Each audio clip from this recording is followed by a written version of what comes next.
Harish Rao Santosh target గా మరోసారి సంచలన వ్యాఖ్యలు చేశారు కల్వకుంట్ల కవిత. హరీష్ రావు సంతోష్ తనపై దుష్ప్రచారం చేశారని ఆరోపించారు.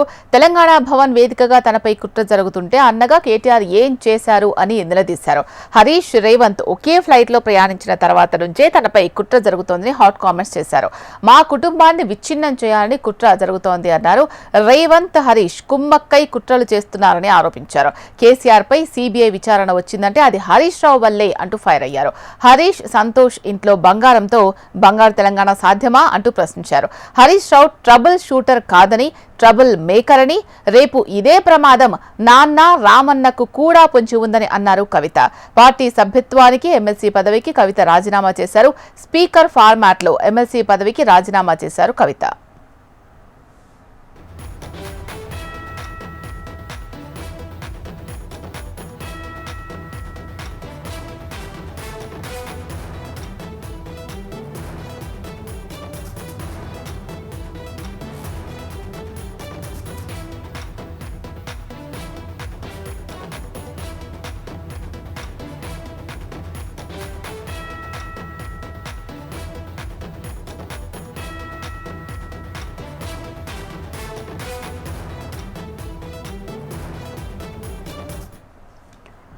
హరీష్ రావు సంతోష్ టార్గెట్ గా మరోసారి సంచలన వ్యాఖ్యలు చేశారు కల్వకుంట్ల కవిత. హరీష్ రావు సంతోష్ తనపై దుష్ప్రచారం చేశారని ఆరోపించారు.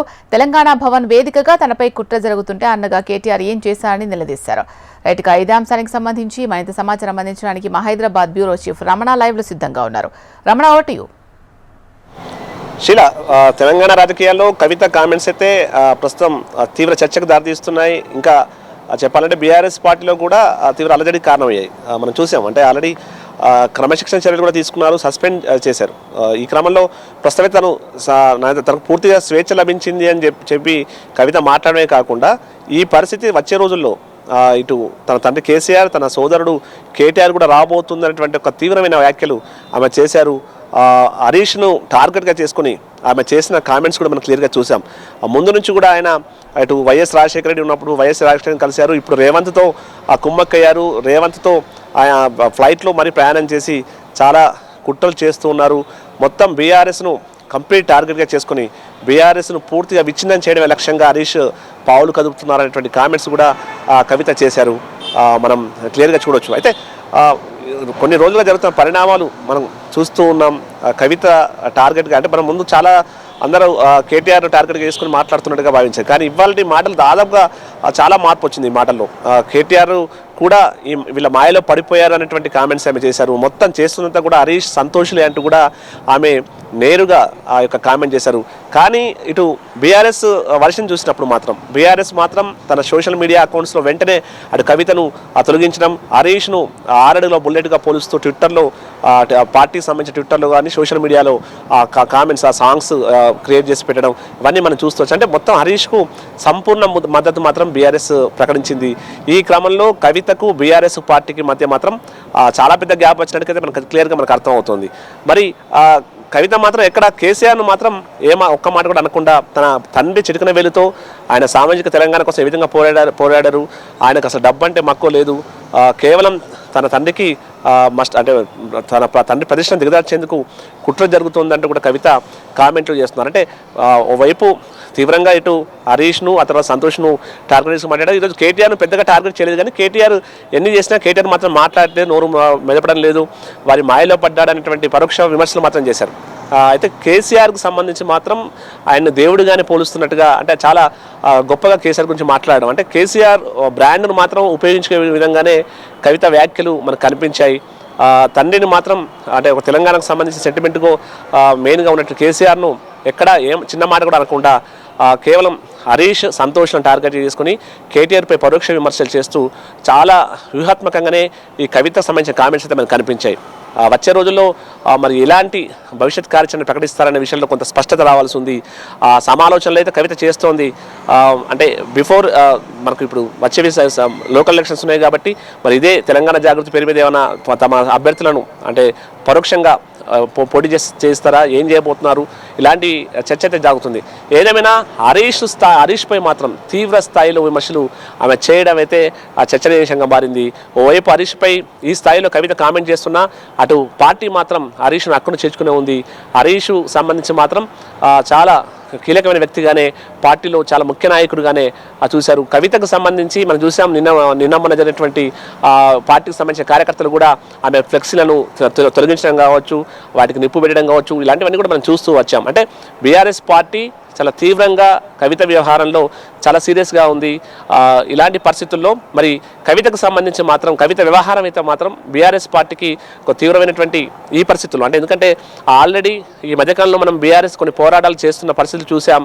కొన్ని ఆందోళనలు కొనసాగిస్తూ వచ్చింది. అసెంబ్లీ వేదికగా కావచ్చు, అసెంబ్లీ దగ్గర అంటే యూరియా కొరతకు సంబంధించి అన్ని చేస్తున్న ఈ సందర్భంలో కవితకు సంబంధించిన ఎపిసోడ్ ఏదో ఎపిసోడ్ మాత్రం పార్టీకి కొంత ఇబ్బందికరమైన పరిస్థితులు తీసుకొచ్చిన నేపథ్యంలోనే ఈ క్రమశిక్షణ చర్యలకు బీఆర్ఎస్ సంబంధించినటువంటి పార్టీ ఈ క్రమశిక్షణలు తీసుకున్న విధంగా మనం భావించాల్సి ఉంటుంది. ఏదేమైనా మరి కవిత నెక్స్ట్ కవిత ఏం చేయబోతుంది అన్న ఒక చర్చ అయితే కొనసాగుతుంది తెలంగాణ రాజకీయాల్లో. ఇప్పుడు ఇది హాట్ టాపిక్గా మారింది కూడా మనం భావించాల్సి ఉంది. కవిత నేరుగా హరీష్నే ఎందుకు టార్గెట్ చేయాల్సి వచ్చింది?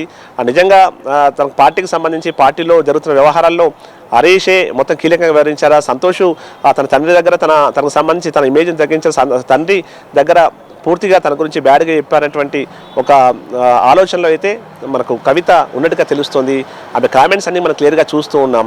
ముఖ్యంగా జైల్లో ఉన్నటువంటి ఆ రోజుల్లో తనకు సంబంధించి తనను బయటకు తీసుకురావడంలో చాలా విఫలమయ్యారటువంటి ఆవేదన ఆమెలో కనిపిస్తోంది. మరి ఇలాంటి పరిస్థితుల్లో నెక్స్ట్ ఏం జరగబోతుంది, కవిత స్టెప్ ఏ విధంగా ఉండబోతుంది, పార్టీకి సంబంధించే దాదాపు చర్చ చేస్తున్నట్టుగా తెలుస్తోంది. మరి ఇప్పుడున్న ఈ పరిస్థితుల్లో కవిత పార్టీ పెట్టి మనుగడ సాధించగలుగుతుందా అన్నది చూడాల్సి ఉంది. అయితే బీసీ నినాదంతో మాత్రం చాలా వేగంగా ముందుకెళ్తుంది. మనం ఈ మధ్యకాలంలో చూసాం బీసీ నినాదంతో పాటు ఏ చిన్న కార్యక్రమం ఉన్నా దాని నిరసన తెలియజేస్తూ తనకు సంబంధించిన తెలంగాణ జాగృతి ఆధ్వర్యంలో కార్యక్రమాలు కొనసాగిస్తూ అంటే అందరి దృష్టి ఆకర్షించే ప్రయత్నం అయితే ఓవైపు కవిత చేస్తుంది.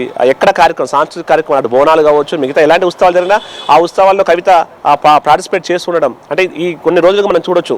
ఈ పరిణామాలన్నీ కూడా ఆమె పార్టీకి దూరం అవుతున్నట్టుగా తెలిసింది. కానీ చాలా క్లెవర్గా తనను అంటే పార్టీ సస్పెండ్ చేసినాక వేచి చూసి ఆ ధోరణిలో ముందుకెళ్ళింది. చాలా వ్యూహాత్మకంగానే మన కామెంట్లు వేసిందని మనం భావించాలి. ఆ కామెంట్ల తర్వాతే పార్టీ క్రమశిక్షణ చర్యల్లో భాగంగా ఆమెను సస్పెండ్ చేస్తూ ఆదేశాలు ఇచ్చింది. ఇలాంటి పరిస్థితుల్లో ఈ రోజు మాట్లాడిన కవిత కూడా మళ్ళీ సేమ్ అదే స్థాయిలో మాట్లాడింది. ఈ రోజైతే ఇంకా తీవ్ర స్థాయిలో అటు హరీష్ను టార్గెట్గా చేసుకుని ఆమె చాలా కామెంట్స్ చేసింది. రేవంత్కు తొత్తుగా హరీష్ ఉన్నాడు అని చెప్పడంతో పాటు అప్పుడు ఆ రోజుల్లో కూడా అటు స్పీకర్ అసెంబ్లీ ఏదైతే స్పీకర్ పదవికి కావచ్చు, డిప్యూటీ స్పీకర్ పదవికి, తర్వాత ఎమ్మెల్యే పదవి కూడా కేసీఆర్ రాజీనామా చేసే ఎమ్మెల్యే కూడా అడ్డుకునే ప్రయత్నం హరీష్ చేశాడు అనేటువంటి కొన్ని వ్యాఖ్యలు ఆమె చేయడం, ఇవన్నీ కూడా ఎప్పుడు కూడా హరీష్ ట్రబుల్ షూటర్ కాదు బబుల్ షూటర్ అంటూ కూడా ఆమె ఈరోజు వ్యాఖ్యలు చేసింది.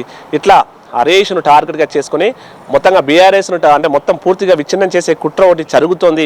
ఇది తెలుసుకునే లోపల అటు తన తండ్రికి ఆ తర్వాత సోదరునికి కూడా ముప్పు వారితో ఖచ్చితంగా ఉంది అనేటువంటి ఆమె కామెంట్స్ అయితే ప్రస్తుతం చర్చనీయాంశంగా మారని చెప్పాలి. ఏదేమైనా ప్రస్తుతం మరి కవితకు సంబంధించి నెక్స్ట్ ఏం చేయబోతుంది, పార్టీకి సంబంధించి ఎప్పుడు ప్రకటన ఉండబోతుంది మాత్రం చర్చ ప్రస్తుతం తెలంగాణ రాజకీయాల్లో జోరుగా సాగుతోంది. శిలా. రైట్. Thank you Ramana.